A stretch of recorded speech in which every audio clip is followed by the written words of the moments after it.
Here are my top 5 waiver ads for week 13 of fantasy football. My number one guy, especially if you're in need of a running back, is Devin Neal, running back of the New Orleans Saints. Neal played 73% of the Saints snaps and 69% of the routes in lieu of the Alvin Kamara MCL sprain. Typically, this injury can range from anywhere between 1 week injury if it's a grade 1 or a 2 to 3 week injury if it's a grade 2. My guess would be that Alvin Kamara misses at least 1 game, probably 2, with this injury. And Neal had a very, very strong profile coming out of Kansas. He's the all-time leading rusher there. He could definitely be a 15-plus carry and a couple of targets player over the next 2 to 3 games. My number 2 waiver ad is Jaden Higgins. Higgins has gotten more and more opportunity each and every week, and the fantasy points are starting to follow now. In week number 12, he was the full-time wide receiver 2. Size, speed, clear trust in the red zone, played a season-high 68% of the routes, and has 7, 7, and 9 targets his last 3 games. My number 3 waiver ad is Shamiri DK, 15-plus PPR points in 3 of his last 5 games.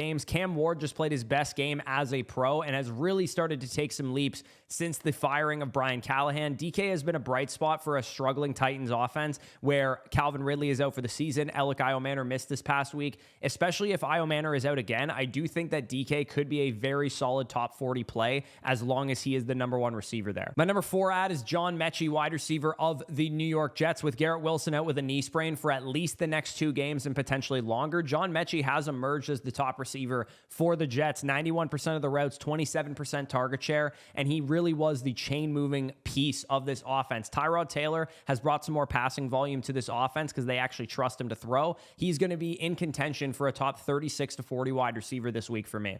Another good deep PPR league pickup is Andre Yoshivash. We saw him command 7 targets and produce 10.6 PPR points with no Jamar Chase on the field last week. Well, T. Higgins is going to be out against the Baltimore Ravens because he suffered a concussion in last week's game. So Andre Yoshivash, if you picked him up last week or if you need an option this week, is a viable streaming option in what should be a high-scoring game environment with Joe Burrow back on the field. A couple of honorable mentions worth adding to. Chris Rodriguez, 12 and 15 carries his last 2 games before the bye. People might have dropped him. Luther Burden has some late season upside as well. Still playing behind DJ Moore and Rome Odunze, but probably a good stash. And then any other handcuff running backs, a guy like Dylan Sampson with Quinshawn getting a little bit banged up. He did leave the game, go into the medical tent a couple of times. Tank Bigsby is currently highly graded per PFF. You could potentially pick him up and stash him. And Raheem Mostert with Genti banged up with an ankle injury, also worth a stash at this point as well. So those are my top 5 waiver ads. If you're holding on to any pieces that you don't need to roster, like I think of a Darius Slayton, for example, he's never going to find your lineup. Those are the types of guys that I would drop for some of these waiver pickups. Make sure to follow along for more and check out the streamers as well.